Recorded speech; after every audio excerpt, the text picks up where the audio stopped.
हिमाचल कांग्रेस सरकार 11 दिसंबर को 2 साल पूरे करने जा रही है और 2 साल का जश्न इस बार बिलासपुर में सरकार मनाने जा रही है। इसको लेकर मुख्यमंत्री अधिकारियों के साथ बैठक भी कर चुके हैं और अधिकारियों को तैयारी के निर्देश भी दे दिए हैं, लेकिन लोक निर्माण मंत्री विक्रमादित्य सिंह को इसकी जानकारी तक नहीं है। उनका कहना है कि इस बारे में उन्हें कोई भी जानकारी नहीं है। इसको लेकर उनसे अभी तक कोई भी बातचीत नहीं हुई है, केवल मीडिया से ही उन्हें अभी तक जानकारी मिली है। उन्होंने कहा कि 2 साल का जश्न तो मनाया जाएगा और जो उनकी ओर से सहयोग होगा उसे वे पूरा करेंगे, लेकिन आधिकारिक रूप से इसमें किस तरह से कार्यक्रम होने हैं और क्या होना है, इसको लेकर जानकारी नहीं मिल पाई है। अभी मुझे तो इसके बारे में कोई जानकारी नहीं है, तो जब इसकी जानकारी मिलेगी तब अभी तक ऐसा मीडिया के माध्यम से सुना है कि इस तरीके का जश्न मनाया जा रहा है। तो जब इसकी औपचारिक जानकारी हमें मिलेगी उसके बाद निश्चित तौर से उसकी हर सहयोग उसमें किया जाएगा, उसमें भागीदारी सुनिश्चित की जाएगी और जो हमारी उपलब्धियां हैं उसको जनता के बीच में रखा जाएगा। कार्यक्रम तो किया जाएगा ही, उसमें कोई दो राय नहीं है, मगर उसकी पूरी औपचारिकताएं कैसे होना है, क्या होना है, उसकी अभी तक वो नहीं आया है। तो जैसे ही हम निश्चित तौर से उसमें भाग लेंगे और पूरी मजबूती से भाग लेंगे। वहीं भाजपा राष्ट्रीय अध्यक्ष जेपी नड्डा के आरोपों पर मंत्री विक्रमादित्य ने पलटवार किया और कहा कि वे तथ्यहीन बयानबाजी कर रहे हैं। उन्होंने कहा कि सरकार पर जेपी नड्डा ने भ्रष्टाचार के जो आरोप लगाए हैं वे उसे साबित करे और प्रदेश की जनता को बताए कि कहां पर भ्रष्टाचार हुआ। उन्होंने कहा कि सुक्खू सरकार में अभी तक मुख्यमंत्री और न ही मंत्री पर भ्रष्टाचार के आरोप लग पाए हैं। यदि उनके पास कोई प्रूफ है तो वे प्रदेश के लोगों के सामने रखे। उन्हें इस तरह की बयानबाजी नहीं करनी चाहिए। तथ्यहीन बातें, इतने नड्डा साहब बहुत वरिष्ठ नेता हैं, भाजपा के राष्ट्रीय अध्यक्ष हैं, केंद्रीय मंत्री हैं, हम उनका बहुत मान सम्मान करते हैं व्यक्तिगत रूप से, मगर इस तरीके की तथ्यहीन बातें मैं समझता हूं कि उनको नहीं करनी चाहिए।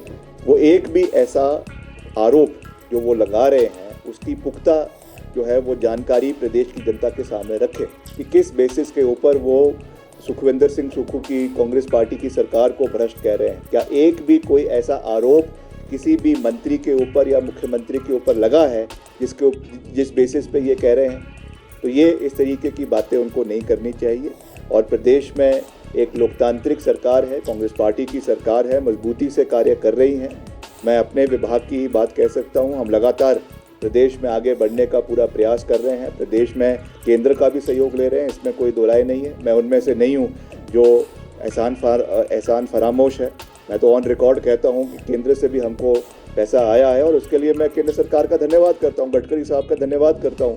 आज ही मैंने रिव्यू मीटिंग्स अपने पूरे डिपार्टमेंट की करी है और बहुत हमें जो सहयोग मिला है, चाहे वो PMJSY में मिला है 3500 करोड़ का, चाहे CRF में पिछले 2 साल में करीबन 1100 करोड़ का मिला है। आज हमने उसका पूरा रिव्यू किया है। समय पर उन कार्यों को पूरा करने के लिए हम प्रतिबद्ध है। वैसे ही स्टेट गवर्नमेंट से भी जो हमको बजट मिला है, 2000 करोड़ रुपए की बजटरी एलोकेशन जो है वो PWD को हुई है। उसमें लगातार प्रदेश के अंदर सड़कों का निर्माण कर रहे हैं, ब्रिजेस का निर्माण कर रहे हैं, लगातार मेटलिंग टायरिंग प्रदेश के अंदर हो रही है। तो हम सकारात्मक सोच में विश्वास रखते हैं और मैं यही कहना चाहूँगा कि हमें तालमेल के साथ काम करना चाहिए। केंद्र सरकार हिमाचल प्रदेश में अपना योगदान रखें, हिमाचल को आगे बढ़ाने में अपना पूरा योगदान दें। नड्डा साहब तो केंद्र में इतने बड़े मंत्री हैं, उनको प्रदेश के लिए पूरे तरीके से सहयोग देना चाहिए। हिमाचल को कैसे आगे बढ़ाना है उसमें राजनीति नहीं होनी चाहिए। प्रदेश में बेशक कांग्रेस की सरकार है, मगर जहाँ तक विकास कार्यों की बात है, हमें मिलकर हिमाचल प्रदेश का निर्माण करना है, हिमाचल प्रदेश को नई ऊंचाइयों पर ले जाना है और उसके लिए केंद्र का भी उतनी ही भूमिका है जितनी प्रदेश की है और मिलकर हमें इसके ऊपर कार्य करने की आवश्यकता है। वहीं विक्रमादित्य सिंह ने हाईकोर्ट द्वारा 18 होटल को बंद करने के आदेशों पर कहा कि इसको लेकर कानूनी राय ली जाएगी और इसे सुप्रीम कोर्ट या डबल बेंच में ले जाने पर भी विचार किया जा सकता है। उन्होंने कहा कि 40% ऑक्यूपेंसी के तहत इन होटल को बंद करने का प्रमाण जारी किया गया है, जबकि इसमें और भी एक्टिविटीज होती है जो सामने नहीं रखी गई है। इस पर कानूनी राय ली जाएगी। हम माननीय उच्च न्यायालय का सम्मान करते हैं और सरकार के पास पूरा अधिकार है कि जो भी निर्णय सरकार के विरुद्ध आता है उसको सुप्रीम कोर्ट में या डबल बेंच में चैलेंज किया जाता है। तो मुझे विश्वास है कि इस पर्टिकुलर केस में भी टूरिज़्म डिपार्टमेंट मुख्यमंत्री जी के पास है। वो इस चीज़ में जो हमारे एडवोकेट जनरल है, हमारे सेक्रेटरी लॉ है, उनसे चर्चा करेंगे और लीगल ओपिनियन लेकर क्या इसमें आगे कैसे इसमें कार्रवाई करनी है उसके बारे में चर्चा करेंगे। उसमें कोई दो राय नहीं है। मगर मैं ये कहना चाहूँगा कि हिमाचल प्रदेश में जितने भी कॉरपोरेशंस है, बोर्ड्स है, कॉरपोरेशंस है, जब मैं विपक्ष का विधायक भी था उस समय भी हमने विधानसभा में इस विषय को बहुत गंभीरता से उठाया था।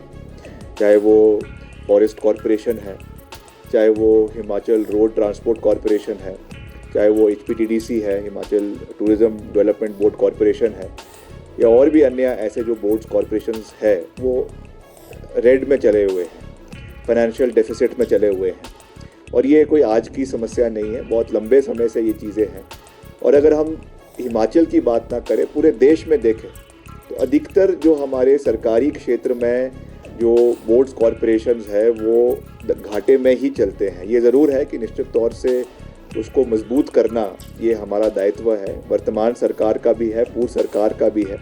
मगर इसमें बहुत सी समस्याएं भी है, लाइबिलिटीज़ है, कर्मचारियों के पेंशन्स की बात है, कर्मचारियों को लाभ देने की बात है, बहुत से इसमें मसले हैं। क्योंकि कई बारी इसमें कैबिनेट की भी ब्रीफिंग्स में हमको इसके बारे में बताया जाता है और सरकार इसमें प्रयास कर भी रही है कि लगातार जो हमारे लॉस मेकिंग इंस्टीट्यूट्स है प्रदेश में उनको कैसे बेहतर किया जा सके, वहाँ पे कैसे हम फाइनेंशियल ऑटोनॉमी वहाँ की मैनेजमेंट को दे और कैसे उसको प्रॉफिट में तब्दील किया जाए। मगर ये भी सच्चाई की बात है कि माननीय हाई कोर्ट ने मात्र वहाँ की ऑक्यूपेंसी को लेकर 40% ऑक्यूपेंसी को लेकर उनको बंद करने का निर्णय लिया है और उसमें और भी बहुत सी एक्टिविटीज़ उन होटल्स में करवाई जाती है। फॉर इंस्टेंस उसमें से दो तीन होटल जो चाहे चहल पैलेस है, क्योंकि आप जानते हैं वो महाराजा पटियाला की प्रॉपर्टी थी, one of the most renowned properties है हिमाचल प्रदेश की।